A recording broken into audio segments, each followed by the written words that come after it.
What's up, YouTube? Just figured I'd do a real quick unboxing of some stuff I got and show you guys what I got this week. First, let me get this out of the way.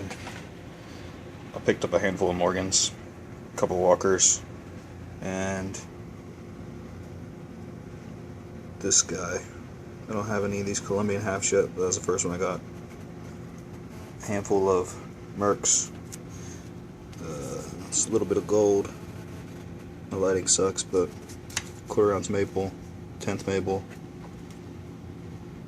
5 Liberty, another 5 Liberty. Nothing special. Everybody's seen them before. But let me break into this real fast.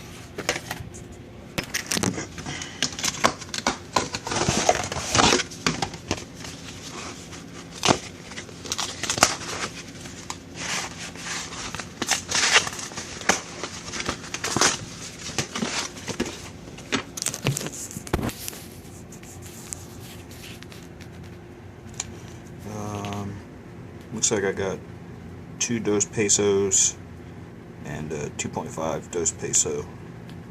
I'll get these out a little bit. I'll do another video on them. That's it for now. Later, guys.